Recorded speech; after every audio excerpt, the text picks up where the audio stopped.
A baby has never been lied to. She can't read. She can't reason. She has no idea what a job title is, what social status means, or why adults smile at people they don't actually like. But hand her to the wrong person and she knows. Before that person has said a word, before they've done anything wrong, sometimes before they've even touched her. She screams, and everyone in the room laughs it off. She's just tired. She needs to warm up. She'll be fine in a minute. But what if she isn't wrong? What if she's detecting something real? Something the adults in that room have already learned to ignore? We spend our entire adult lives learning to override our instincts. We learn to be polite, to give people the benefit of the doubt, to smile through discomfort and call it maturity, to ignore the feeling in our chest that says something is off about this person because we can't justify it with evidence. Babies haven't learned any of that yet. And what neuroscience is now discovering is that a baby's rejection of certain people is not random. It is not a mood. It is not shyness. It is the output of one of the most sophistications, threat detection systems ever studied. A system that exists inside every human brain, but that most adults have spent decades slowly burying under layers of social conditioning. The baby isn't overreacting. The baby is reading. Common theory, then destroy IT. The most common explanation people reach for is simple. Stranger anxiety. It's a developmental phase. Babies around 6 to 8 months old suddenly become fearful of unfamiliar faces because their brains have matured enough to distinguish familiar from unfamiliar. It peaks, it passes. It's normal. Nothing to read into. And that explanation is true as far as it goes. But it doesn't explain everything. And the part it doesn't explain is the part that's actually interesting, because stranger anxiety doesn't fully account for the specificity of a baby's reaction. Babies who are in the middle of classic stranger, anxiety will still sometimes go cheerfully to a complete stranger. And those same babies will sometimes scream at a family member they've met dozens of times. It's not purely about familiarity. It's not purely about novelty. Something more precise is happening. The baby isn't just sorting faces into known and unknown. It's evaluating something about the person themselves, their energy, their behavior, something in how they approach, how they hold themselves, how they make eye contact. The question is, what exactly is the baby detecting? Scientific discovery. Researchers at Harvard published a study that sent a quiet shock through the developmental psychology community.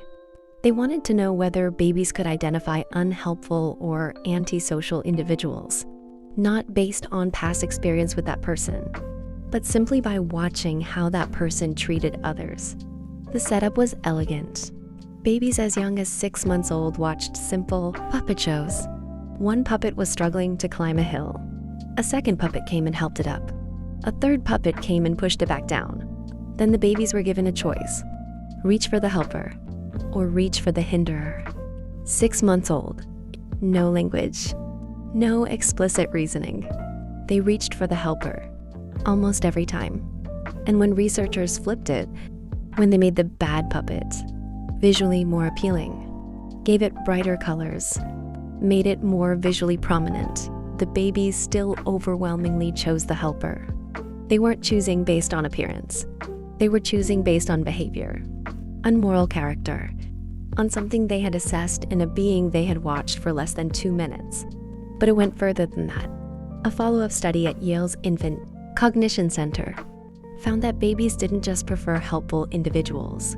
They actively wanted to see unhelpful individuals punished. When a new puppet appeared and behaved badly toward the bad puppet from before, the babies responded positively. They had formed a judgment, and they wanted the world to be consistent with that judgment. These are infants. They arrive with a moral compass already spinning. So what is the baby actually reading when they recoil from a specific person? Here is where it gets genuinely strange. Researchers studying emotional contagion in infants discovered that babies don't just observe the people around them, they absorb them. A baby's nervous system is essentially an open receiver.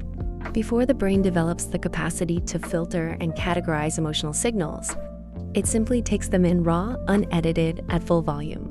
When an adult is anxious, their body communicates that anxiety in ways they are completely unconscious of.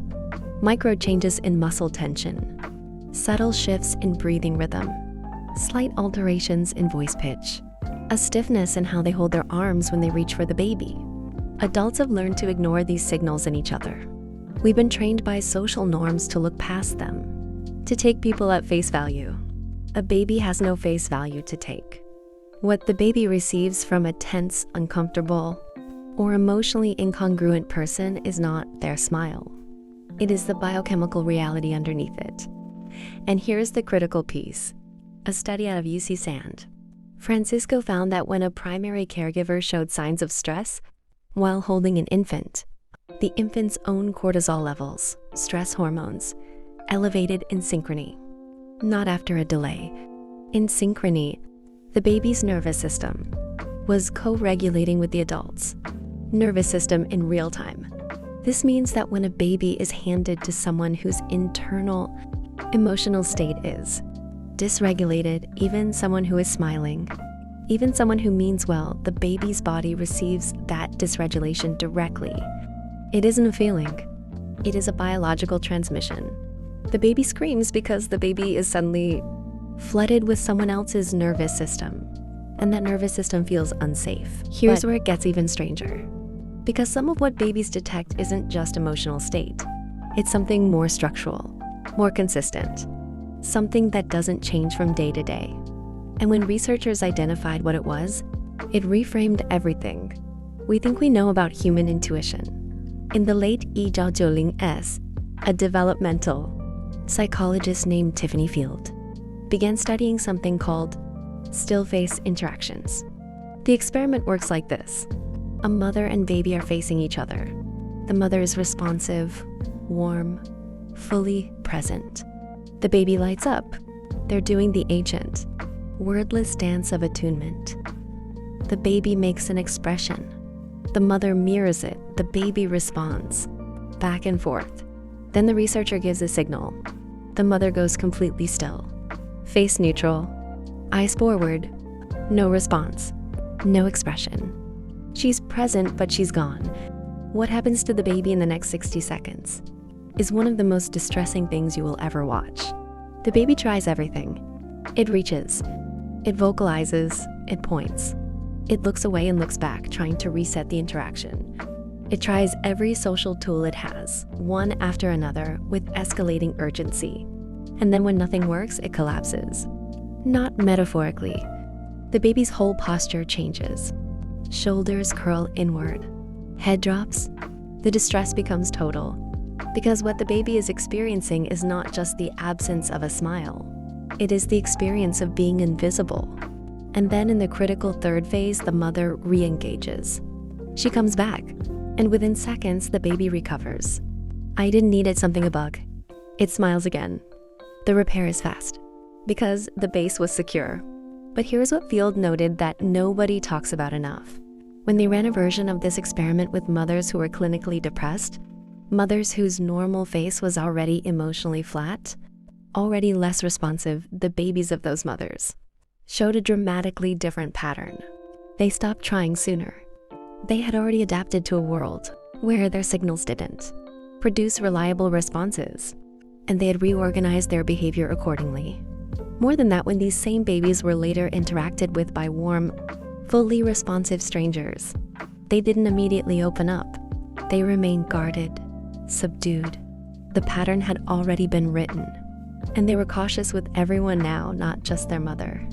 Think about the people in your life you've instinctively disliked without knowing why. The ones where you couldn't explain it. You just felt something. A low-level hum of unease. An instinct that said, don't fully trust this person, before they'd done anything objectively wrong. And then sometimes, not always, but sometimes that instinct turned out to be right. That is not magic. That is the same system that makes a baby scream.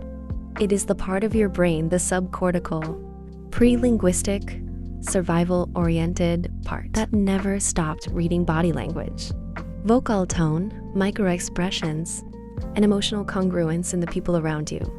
You just learn to talk yourself out of it. You learn to say, I'm being unfair, or I have no reason to feel this way, or they haven't done anything wrong. And sometimes that self-correction is wisdom. People deserve grace. First impressions are often wrong, but sometimes in burying that signal under a layer of social politeness, you override the most sophisticated detection system your brain has. The one you were born with, the one the baby still has full access to, because she hasn't been taught to ignore herself yet. There is one more dimension to this that almost no one discusses. The person a baby recoils from isn't always a bad person. Sometimes, and this is important, the baby is reacting to misattunement, a mismatch in rhythm. A person who is warm and well-meaning, but whose energy operates at a completely different frequency than the baby's. Some people are fast and loud and bright. Some babies are slow and still and quiet. And when a loud, fast, bright person swoops in with enormous enthusiasm toward a baby who needs gentleness and calibration, the baby's response isn't a judgment of character. It's a mismatch of nervous systems. Researchers at the University of Cambridge, studying temperament in infants, found that babies have distinct and measurable sensory thresholds from the very first weeks of life. Some are highly reactive, flooded easily by stimulation, novelty, and intensity. Others are low reactive, calm, curious, slow to distress. A highly reactive baby handed to a high-intensity adult isn't detecting danger. It's detecting overwhelm. And its nervous system is doing exactly what a nervous system should do. It's saying, this is too much. I need to regulate down, get me back to baseline. The scream is not always this person is unsafe.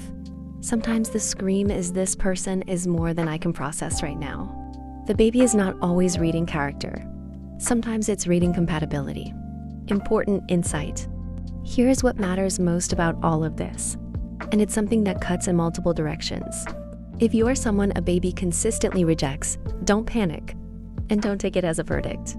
Babies are accurate, but they are not omniscient. They are reading your nervous system, not your soul. If you are anxious around babies, if holding an infant makes you tense because you're afraid of doing it wrong, the baby will feel that tension and respond to it, which will make you more tense, which the baby will feel more intensely. It is a feedback loop, not a character assessment. The way to shift it is not to try harder, not to smile bigger or make more sounds or perform warmth more aggressively. The way to shift it is to slow down. Regulate yourself first. Breathe. Lower your voice. Move with less urgency. Give the baby time to take you in at its own pace rather than rushing toward it. Because the baby isn't evaluating your intentions. It's evaluating your body. Calm the body. The baby follows. There is a version of you that still exists beneath everything you've learned. Before the social rules. Before the professional masks. Before you understood that the world rewards certain performances and punishes certain truths. That version of you was reading every room with perfect, unfiltered accuracy. It didn't care about status. It didn't care about reputation. It looked at every person who came close and asked the only question that ever really mattered. Are you safe? Is your inside the same as your outside? If I'm distressed, will you be steady? A baby screaming at someone that shouldn't fear is not being irrational. It is being more honest than any adult in that room. It is doing what we all used to do before we were taught to be polite about it. And somewhere in the quiet underneath all your learned behavior, that part of you is still running, still watching, still asking the same question it asked before you had words for it, still knowing the answer before you're ready to admit it. So here's what I want you to think about. Has there ever been a moment where your gut told you something about a person and you ignored it? And were you right to ignore it, or did it cost you something? Leave it in the comments, because the patterns people are sharing on these videos are extraordinary, and they're teaching us things about ourselves that no study has captured yet. And in the next video, we go one layer deeper, because it turns out there's in a specific moment, a window of just a few seconds, when a baby first meets someone new. And what happens in that window doesn't just determine whether the baby accepts them It shapes how that baby will approach strangers for years to come. The first impression for an infant is not a social event. It's a neural event. And once it's written, it is remarkably hard to rewrite.